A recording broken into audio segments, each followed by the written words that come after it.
So hello everyone, welcome back to my new video. I hope आप सब अभी अपने घर पर सेफ होंगे एंड अच्छे होंगे।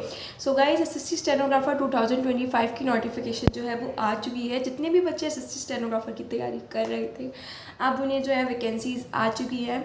आई नो वैकेंसीज इस वक्त बहुत कम नोटिफिकेशन में आई हैं, only 261 vacancies are there.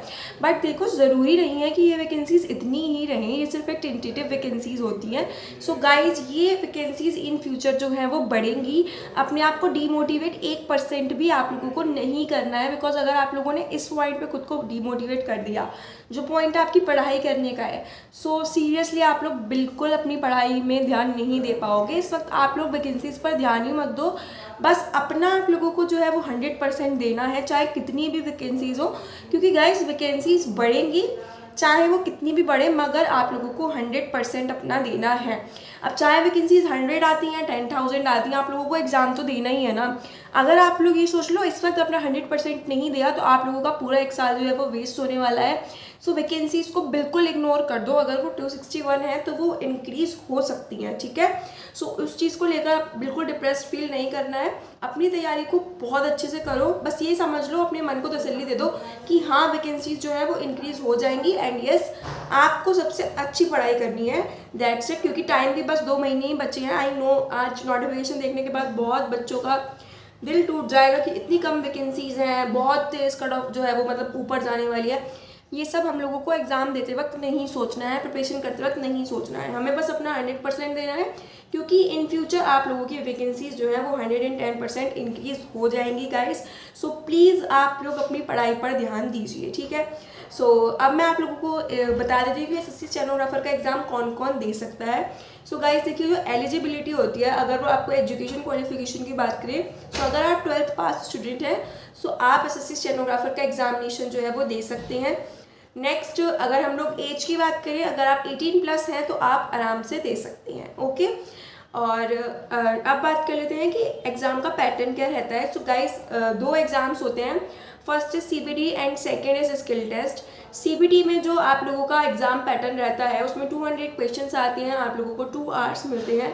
200 questions में से आपके 100 questions are of English, 50 questions of GK and GS, 50 questions of reasoning, ठीक है। उसके बाद हम स्किल टेस्ट पर आ जाते हैं।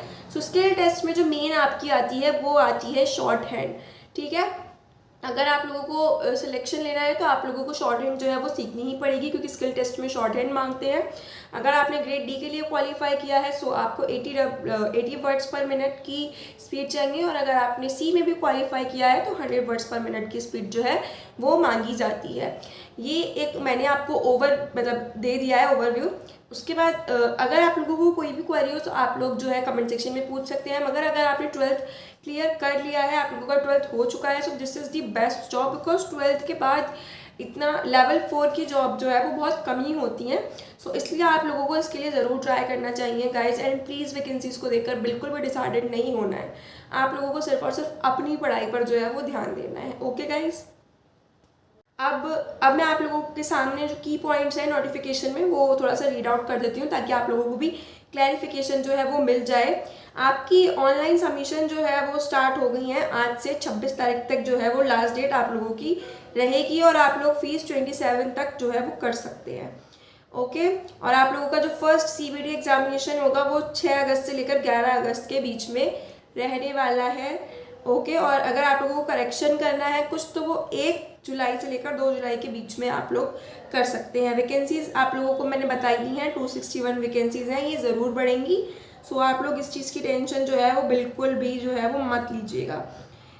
एज लिमिट की बात करें तो ग्रेड सी के लिए जो है वो 18 to 30 ईयर्स है, एंड ग्रेड डी के लिए 18 to 27 ईयर्स है। बट अगर रिलैक्सेशन की बात करें तो वो भी है। अगर आप SC/ST कैटेगरी से बिलोंग करते हैं तो आप लोगों को 5 ईयर्स का रिलैक्सेशन है। OBC के लिए 3 ईयर्स, PWBD के लिए 10 ईयर्स, PWBD OBC के लिए 13 ईयर्स, एंड PWBD SC/ST के लिए 15 ईयर्स का है, ओके। ऐसे ही करके काफ़ी सारी जैसे कैटेगरीज होती हैं, उन सबके लिए अलग अलग आपके रिलैक्सेशन जो है वो है, ओके। उसके बाद जो मेन आप लोगों को जानना चाहिए वैसे वो यही होता है, ओके। आप लोग अपना जल्द से जल्द फॉर्म सबमिट कर दीजिए। अब आधार बेस्ड आप लोगों ने अपना OTR फिल कर ही लिया होगा, और ये एग्जामिनेशन भी जो आपकी ऑथेंटिफिकेशन होगी वो मेन आपके आधार कार्ड के बेसिस पर जो है वो होने ही वाली है। ओके, एसेंशियल क्वालिफिकेशन एजुकेशन मैंने बता ही दिया आप लोगों को, 12th पास होना चाहिए। और उसके बाद हम बात कर लेते हैं कि आपको अप्लाई कैसे करना है। तो ssc.gov.in पर जाके आप लोगों को अपना फॉर्म जो है वो फिल करना है। लास्ट डेट आपकी 26 जून 2025 जो है वो रहने वाली है। ओके, उसके बाद एप्लीकेशन फ़ीस जो है वो 100 रुपीज़ रहने वाली है, ओनली फॉर बॉयज़। वुमेंस के लिए एंड अदर रिजर्व्ड कैटेगरीज, यानी कि बॉयज़ जो कि रिजर्व कैटेगरी से बिलोंग करते हैं उनको भी कोई फ़ीस जो है वो पे नहीं करनी है। और लास्ट फ़ीस पे करने की जो डेट है वो 26 जून है। उसके बाद आप लोग फ़ीस भी सबमिट नहीं कर पाओगे। करेक्शन विंडो के बारे में मैंने आपको बता दिया है। उसके बाद एग्जामिनेशन सेंटर्स के रिलेटेड है, स्कीम है, और वही सब सिलेबस एंड पैटर्न है जो मैंने आपको इन शॉर्ट बता दिया है। इसके अलावा अगर आप लोगों को कोई भी क्वेरीज हो तो आप लोग कमेंट सेक्शन में पूछ सकते हैं। Thank you so much guys for watching my video.